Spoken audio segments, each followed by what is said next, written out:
Assalamualaikum warahmatullahi wabarakatuh. Kami dari kelompok 4 akan menjelaskan hasil diskusi kami untuk UAS Praktikum Statistik. Yang dari materi pertama akan dimulai oleh saya sendiri, yaitu Niswa Mas'uliyah dengan NPM 2335 10338. Di sini saya mempunyai data mentah pengaruh tugas KKN terhadap kualitas tidur dan produktivitas mahasiswa manajemen konstruksi Universitas Negeri Medan Angkatan 2023. Di sini saya memiliki tabel yang dimana X1, X2, dan seterusnya ini merupakan kategorinya. X1 ini adalah sering tidur larut malam karena tugas KKN. X2 yaitu waktu tidur berkurang sejak adanya tugas KKN. X3 kesulitan bangun pagi akibat kurang tidur. X4 tidur tidak teratur sejak mengerjakan tugas. X5 merasa lelah atau mengantuk saat kuliah karena kurang tidur. X6 sering begadang lebih dari jam 12 malam karena tugas. X7 merasa stres karena waktu tidur terganggu. X8 berusaha mengatur waktu tidur, sedangkan Y itu merupakan produktivitas meningkat setelah terbiasa dengan pola kerja di tempat KKN itu. Sedangkan angka-angka ini merupakan jumlah mahasiswa yang mengalami kategori yang terjadi tersebut. Dan ini adalah diagramnya. Saya lanjut ke materi yang kedua. Untuk data mentahnya saya memakai data yang sama dengan yang pada materi 1. Di sini terdapat bin dan frekuensi. Ini menggunakan rumus mengeblok seluruh data ini dan mengeblok interval kelas batas atasnya. Dan ini adalah histogramnya. Sekarang kita masuk ke tabel distribusi frekuensinya. Frekuensi ini didapat dari dengan rumus frekuensi, lalu mengeblok seluruh data pada tabel dan mengeblok interval kelas batas atasnya, lalu dapatlah hasilnya ini 13. Untuk mencari batas kelas bawah, ini menggunakan rumus dengan mengeblok interval kelas batas bawah yang pada kolom pertama dikurang dengan 0,5. Maka ini adalah hasil yang ditampilkan. Untuk batas kelas atas, ini menggunakan rumus dengan mengeblok interval kelas atas, lalu ditambah dengan 0,5. Dan ini adalah hasilnya jika ditarik ke bawah. Untuk mencari nilai tengah, di sini menggunakan rumus dengan mengeblok batas interval kelas batas bawah. Salah, lupa. Untuk mendapatkan hasil dari nilai tengah ini, rumusnya adalah dalam kurung blok batas kelas bawah ditambah dengan batas kelas atas lalu dibagi 2, dan ini adalah hasilnya. Untuk frekuensi relatif ini menggunakan rumus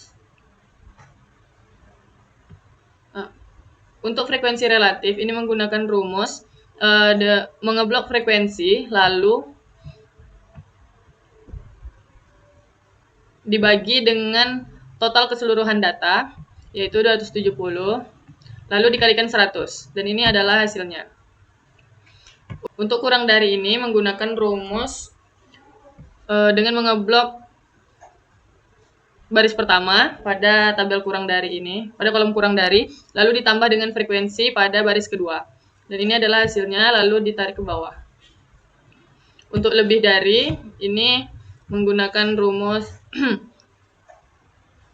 dengan mengeblok baris pertama pada kolom lebih dari, lalu dikurang dengan frekuensi pada kolom pertama, dan ini adalah hasilnya. Di sini bisa dilihat bahwa 13 adalah nilai terkecilnya, lalu 270 adalah nilai terbesarnya. Untuk nilai keseluruhan ini diambil untuk nilai keseluruhan pada tabel ini didapat dengan menggunakan rumus konta, lalu mengeblok seluruh data mahasiswa ini, dan dapatlah hasilnya 270. Untuk nilai minimum itu menggunakan rumus min, lalu mengeblok seluruh data, dan hasil nilai minimumnya adalah 1. Lalu untuk nilai maksimumnya menggunakan rumus max, lalu mengeblok seluruh data, dan hasilnya adalah 5. Untuk range data ini menggunakan rumus nilai maksimum lalu dikurang dengan nilai minimum, dan hasilnya adalah 4. Untuk jumlah kelas ini menggunakan rumus 1 ditambah 3,3 dikali log, lalu masukkan nilai keseluruhan yaitu 270 ini, maka hasilnya adalah 9,0235000422, dan jika dibulatkan maka hasilnya adalah 9. Untuk panjang kelasnya ini menggunakan rumus range data dibagi dengan jumlah kelas. Hasilnya adalah 0,443286952, dan jika dibulatkan hasilnya adalah 0,5. Untuk tabel frekuensi kumulatif ini menggunakan data yang sama dari tabel distribusi frekuensi. Untuk histogram pertama, yaitu combo chart histogram dan poligon ini, grafik ini merupakan gabungan histogram dan poligon frekuensi. Batang histogram menunjukkan bahwa frekuensi tiap interval kelas. Garis pada poligon ini menghubungkan titik tengah tiap kelas sesuai frekuensinya. Grafik ini memudahkan melihat tinggi frekuensi sekaligus pola perubahan data. Terlihat puncak tertinggi pada interval 2,5 dikurang 3. Ini menandakan data paling banyak berada pada interval berikut. Untuk histogram kedua, histogram ini menunjukkan bahwa distribusi frekuensi data yaitu berkelompok. Sumbu X adalah interval kelas 1 sampai 1,5 sampai 5 kurang 5,5. Sumbu Y ini adalah jumlah frekuensinya. Beberapa interval ini memiliki frekuensi 0 atau sangat kecil. Data terkonsentrasi di bagian tengah. Untuk histogram ketiga yaitu poligon. Poligon frekuensi adalah garis yang menghubungkan titik tengah kelas, menunjukkan naik turun frekuensi antar interval. Puncak grafik berada pada interval 2,5 sampai 3. Ini. Grafik membantu melihat pola distribusi data secara lebih jelas dibanding histogram saja. Bentuk grafik menunjukkan data tidak simetris sempurna. Untuk histogram keempat yaitu OGIF kurang dari. OGIF kurang dari ini menunjukkan frekuensi kumulatif kurang dari batas tertentu. Grafik selalu naik dari kiri ke kanan. Setiap titik menunjukkan jumlah data yang nilainya kurang dari batas kelas. Digunakan untuk menentukan median, kuartil, dan persentil. Nilai akhir menunjukkan total seluruh data. Dan untuk OGIF lebih dari ini menunjukkan frekuensi kumulatif lebih dari batas tertentu. Grafik selalu menurun dari kiri ke kanan. Setiap titik menunjukkan jumlah data yang nilainya lebih besar dari batas kelas. Digunakan bersama OGIF kurang dari untuk analisis sebaran data. Nilai akhir mendekati 0 menandakan data ini sudah habis. Baiklah, untuk materi selanjutnya akan disampaikan oleh teman saya. Assalamualaikum warahmatullahi wabarakatuh. Kali ini saya akan menjelaskan tentang ukuran pemusatan letak data. Di sini ini ada file data kosongnya, itu saya mengambil jumlah data MDB rating untuk menjadikan data kelas. Kita masuk pertama ke data median. Itu median sendiri itu adalah titik tengah atau data tengah. Untuk mencari kelasnya itu kita gunakan rumus R bagi K. R itu dapatnya dari mana? Jumlah minimum dikurang jumlah maksimum. Dan untuk K itu adalah 1 tambah 3,3 dalam kurung long N. Oke, dapatlah di sini jumlahnya. Untuk di sini kita masuk ke keterangan perhitungan itu LO, yaitu kita dapat 8,25. 8,25 itu bisa dapat karena jumlah data saya ada 100, itu dibagi 2, jadinya 50. Karena jumlah nilai tengah saya itu 50, di sini FM-nya itu kan 3, 14, 40. Karena dia belum melewati 40, dia tidak sah untuk mendapatkan nilai 50. Karena di sininya 82, itu sudah melewati 50, jadi datanya sekitaran di 82 ini. Maka kita ambil frekuensinya itu di 42, yaitu di kelasnya yang berada di kelas 8,25 sampai 860. Itu titik bawahnya lah, LO-nya. Ini 8,25. Kenapa nggak dikurang? Karena data saya itu tipenya kontinen. Itu tidak dikurang 0,5. C-nya itu atau titik tengahnya itu ada 0,35, N-nya itu 100, FM-nya itu 42, sedangkan sigma 0-nya itu 40. Itu datanya sebelum sampai ke titik tengahnya. Oke, ini rumus untuk mencari hasil median itu ada LO tambah C kali dalam kurung N dibagi 2 dikurang sigma dibagi FM. Oke, kita masuk ke mean atau rata-rata. Itu nilai rata-rata sendiri F titik M itu frekuensi sama M titik tengah itu dapatnya dari frekuensi dikali titik tengah. Itu dapatnya 14,5. Dan untuk mencari jumlah rata-rata maksimal itu ada sum dalam kurung semua data dari hasil FTTM. Kita masuk ke manual, itu ada jumlah yang kita dapat FTTM tadi itu adalah 83,2 dibagi 100. Jadi hasilnya 8,322. Untuk mainnya sendiri itu kita menggunakan subproduct dan geometrik itu kita menggunakan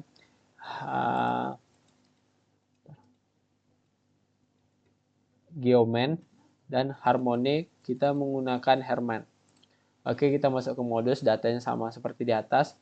Sebelumnya ini ada data tambahan itu F10 sama F20 itu dapatnya dari F10 itu dapatnya dari 4 titik tengah kita dikurang dari data sebelumnya yaitu 42 dikurang 26 yaitu hasil 11. Salah. 42. Sedangkan 42 dikurang 11 itu dapatnya 31. Oke.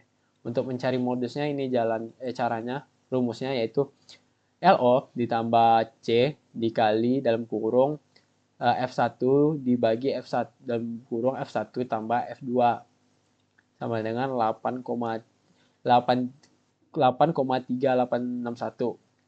Kita masuk ke kuartil, persil, dan desil. Kuartil itu sendiri adalah urutan angka dari yang terkecil hingga yang besar, data-data. Kayak gitulah.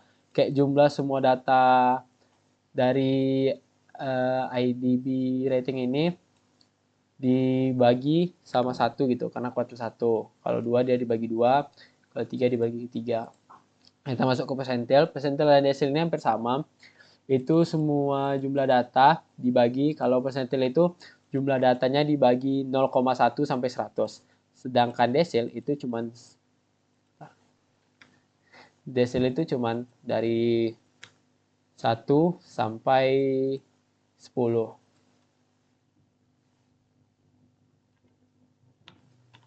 Mungkin segitu dari saya. Bisa dilanjutkan oleh saudari saya yaitu Cindy.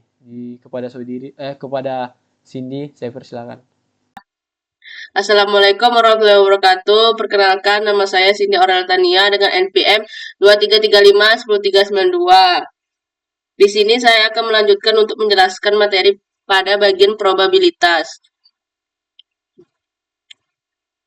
Di sini terdapat data mentah yang saya punya.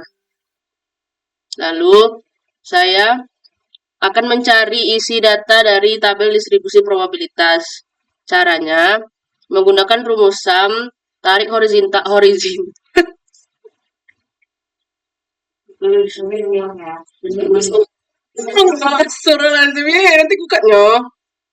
Menggunakan rumus sum. Caranya itu tarik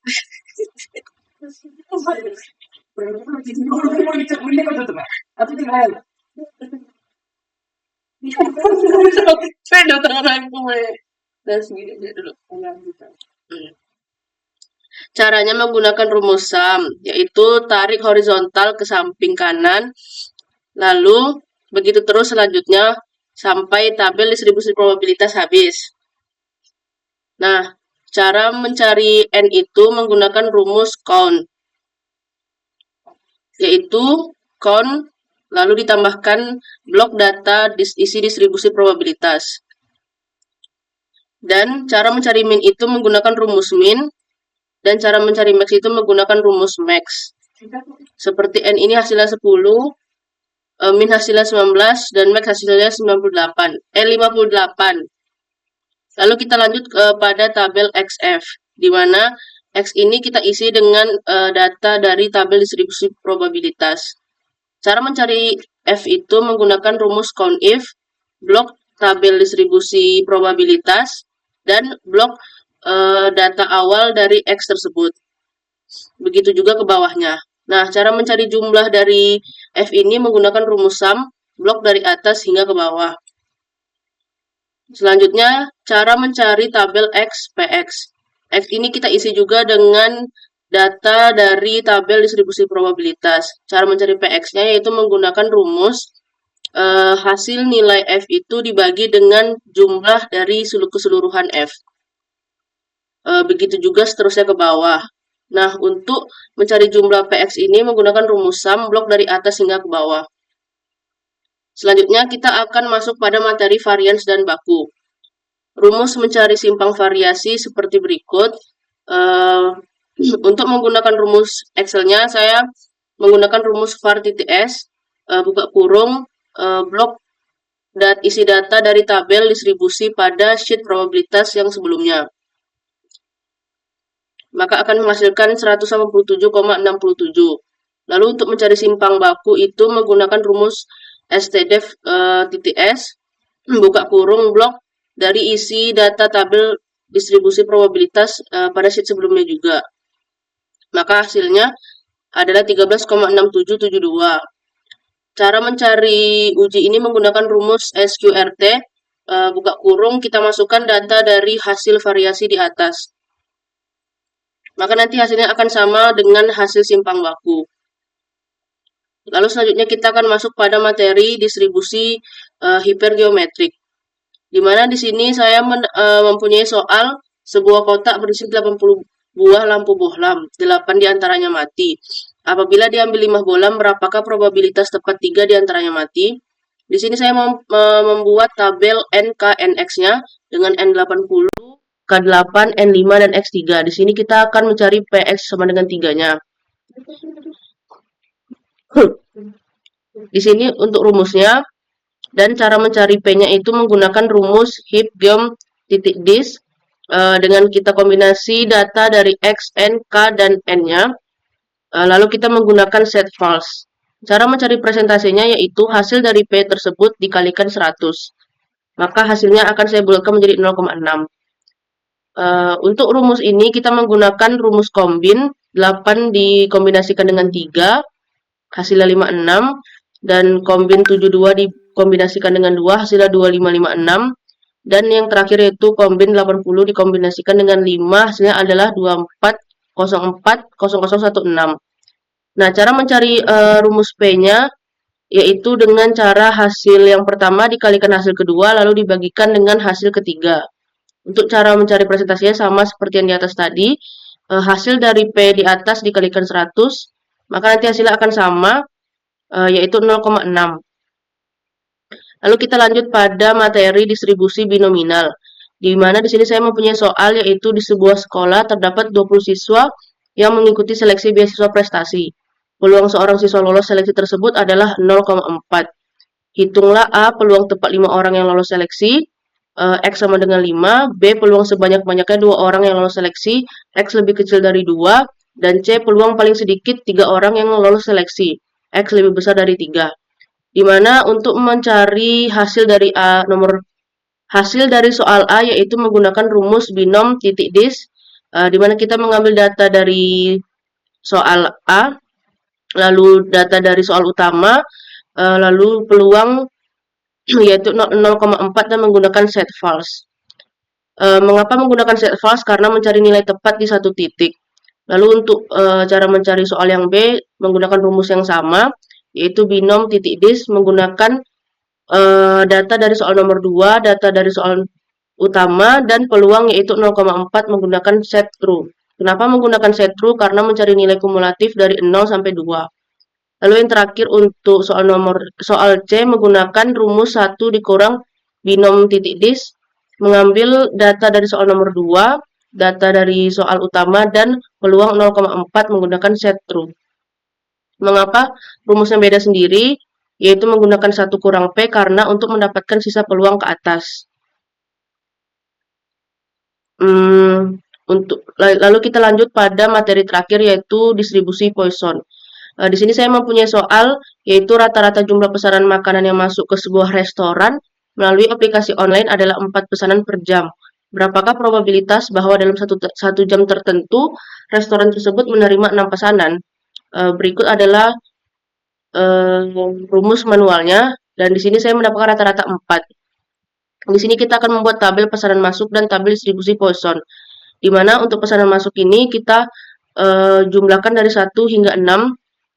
Lalu untuk mencari distribusi Poisson itu menggunakan rumus Poisson titik dis, mengambil data dari pesanan masuk awal dan rata-rata dan menggunakan set false. Artinya peluang mendapatkan tepat 6 pesanan dalam 1 jam adalah sekitar 10,42%. Nilai probabilitas tertinggi atau paling mungkin terjadi akan berada di sekitar X sama dengan 4 dan X sama dengan 3. Semakin jauh angka X dari rata-rata, misal X sama dengan 15, maka nilai probabilitasnya akan semakin kecil, mendekati 0. Baiklah, mungkin hanya itu saja yang dapat saya sampaikan. Sekurang-kurangnya saya mohon maaf. Selanjutnya akan dilanjutkan oleh teman saya. Assalamualaikum warahmatullahi wabarakatuh. Assalamualaikum warahmatullahi wabarakatuh. Di sini saya akan menjelaskan uji hipotesis untuk main populasi. Di sini data yang saya ambil, saya mencari datasetnya yang saya ambil dari Kaggle. Di sini saya menguji data popularitas yang ada di Spotify. Ini linknya. Di sini saya mengambil datanya itu tuh track popular dan artis popularity. Di sini datanya yang sudah saya ambil ada 100. Saya dapat 100. Lalu hipotesis ini tidak terdapat perbedaan rata antara track popularity dan artis popularity. Untuk rumus hipotesis alternatifnya juga terdapat perbedaan rata antara track popularity dan artis popularity. Tingkat signifikansinya di sini tuh yang digunakan tuh ada A sama dengan 0,05. Di sini untuk mendapatkan tes ini tuh saya menggunakan caranya itu tuh bisa di sini.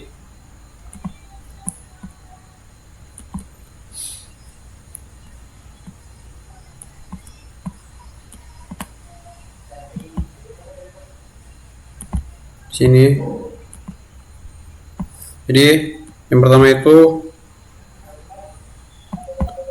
masukkan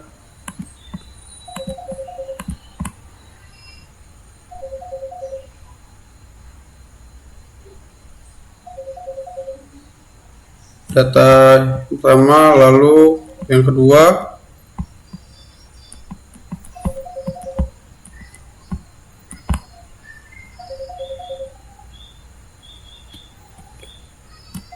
ini baru diupload, lalu centang tabelnya output range-nya bisa untuk output range tuh letak di sini misalnya, baru ini kan. Oke, jadi langsung nampak di sini. Jadi tinggal saya rapikan aja.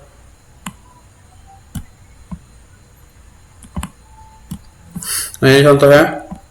Track popularity langsung ada misalnya mainnya ada 46, variance-nya ada 630, observation-nya ada 101, popularnya ada 7, hipotesis main div-nya ada 0, df-nya ada 200, test start-nya ada 0,39, p1 tail-nya ada 0,34, t critical 1 tail-nya ada 1,6, p2 tail-nya ada 0,69, to critical 2 tail-nya ada 1,92.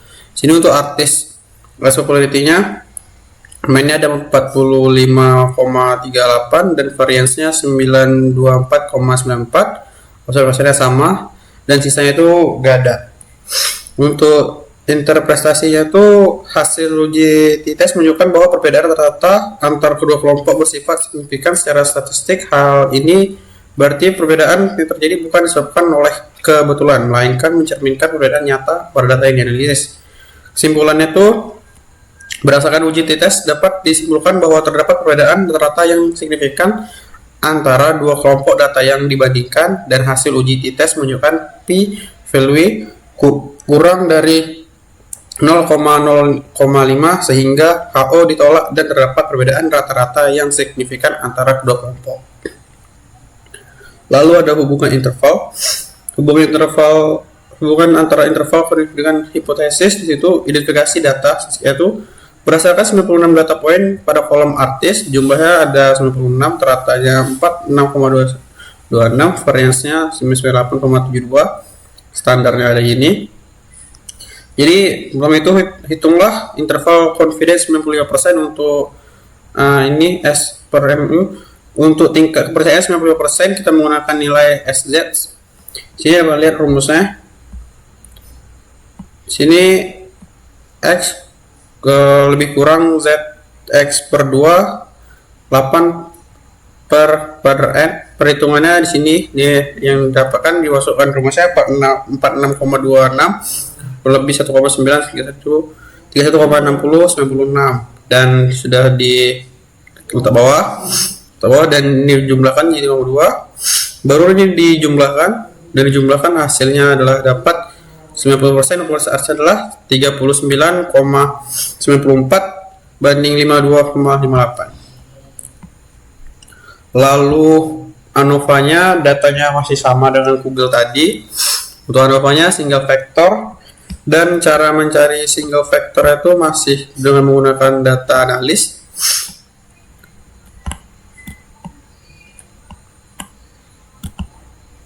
Single vector oke, buat.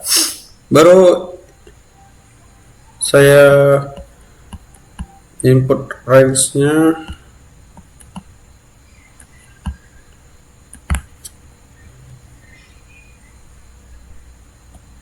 Sini baru tabel output range, output tinggal letak di sini misalnya, dan oke, langsung jadi summary dan ANOVA. Sini dapat dilihat untuk summary-nya.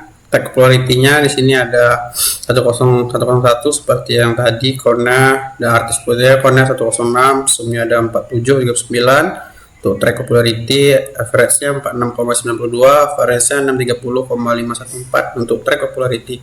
Sedangkan artis popularity itu 101 4584, 45,38, 924,979. Untuk ANOVA-nya di sini between group-nya ada 118,936,